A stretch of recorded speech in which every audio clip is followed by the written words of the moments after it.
सरिस्का की खूबसूरत वादियों और बाघों के लिए मशहूर अलवर जिले में शिक्षा की अलख जलाने के लिए एक किसान ने जो कदम उठाया, उसको लेकर गांव वालों के लिए वो किसी मसीहा से कम नहीं। खुद तो झोपड़ी में रहते हैं, लेकिन शिक्षा के मंदिर के लिए उन्होंने 1 बीघा जमीन दान कर दी। मेरा नाम तो है ओम प्रसाद, गांव काली खोड़ है। 1 बीघा जमीन मोल लेके और मैंने स्कूल में दान कराया। उसमें रजिस्ट्री मेरी तरफ से करी। मैंने गाँव वाला कि हम रजिस्ट्री का पैसा दे दें। जब मैंने ज़मीन दे दी मोल ले, तो रजिस्ट्री का पैसा मैं ही दूंगा।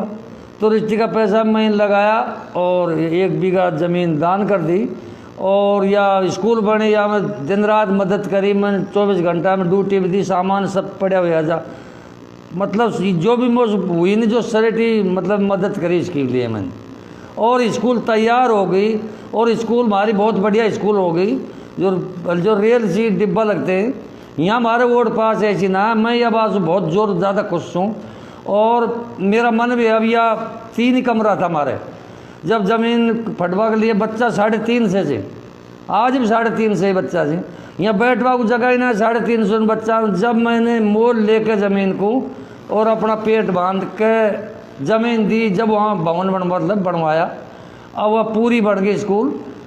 या 8वीं तक की थी, अब वह 10वीं तक की प्रकाश आप जैसे आंसू करांगा हम। तो इतनी बात है वो।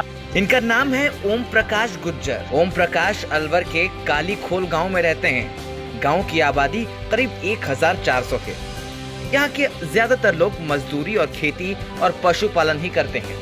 इस गांव में ज्यादातर लोगों के पास कच्चे मकान ही हैं। गांव में ही झोपड़ी में रहने वाले ओम प्रकाश ने अपने परिवार से सलाह मशवरा करने के बाद गांव के बच्चों का भविष्य संवारने के लिए खुद झोपड़ियों में रहने के बावजूद गांव में सरकारी स्कूल को 1 बीघा 4 बिस्वा जमीन खरीद कर दी। स्कूल को सर्व शिक्षा अभियान के तहत एजुकेशन एक्सप्रेस का लुक देने वाली ट्रेन के डिब्बे जैसे प्लेटफॉर्म और खड़ी ट्रेन का लुक दिया गया। स्कूल अलवर शहर से 25 किलोमीटर की दूरी पर है। यहाँ 260 का नामांकन था और मात्र 3 कमरे थे।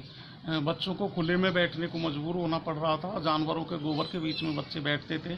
लेकिन गांव के ही ओम प्रसाद गुर्जर ने यहाँ जो स्वयं कच्ची झोंपड़ी में रहते हैं, स्वयं के पैसे से ज़मीन खरीद कर दान में दी। और सर्व शिक्षा अभियान ने यहाँ 5 कमरे 20 लाख रुपए की लागत से बनाए। 4 दीवारी ग्राम पंचायत द्वारा की गई और QRG फाउंडेशन ने यहाँ टॉयलेट बनाए। ओम प्रकाश गुज्जर खुद भले ही ना पढ़ पाए हों, लेकिन उनका मानना है कि अगर बच्चे पढ़ लिख गए तो उन्हें अच्छी नौकरी मिल जाएगी और उनका भविष्य संवर जाएगा। हमें हमारा स्कूल बहुत ही अच्छा लग रहा है और हमें ट्रेन में बैठना तो बहुत ही अच्छा लग रहा है। पहले हम नीचे मैदान में बैठते थे और भैंस आकर गोबर कर जाती, वो गोबर हमको ही उठाना पड़ता था। लेकिन अब हमें बहुत ही अच्छा लग रहा है हमारा स्कूल।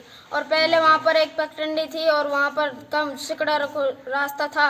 और जैसे ही गुरुजी वहाँ पर से आते और यहाँ से भैंस जाती तो सरों को वापस जाना पड़ता था। भूमि दान दाता ओम प्रकाश गुज्जर का कहना है कि मैंने जिस मकसद से जमीन दान में दी थी वो पूरा हो गया। गांव के बच्चे 8वीं पास करके आगे भी पढ़ाई जारी रख सकते हैं, लेकिन उनकी मांग है कि गांव के विकास के लिए सड़क बनाई जाए ताकि बच्चों को आने जाने में समस्या ना हो।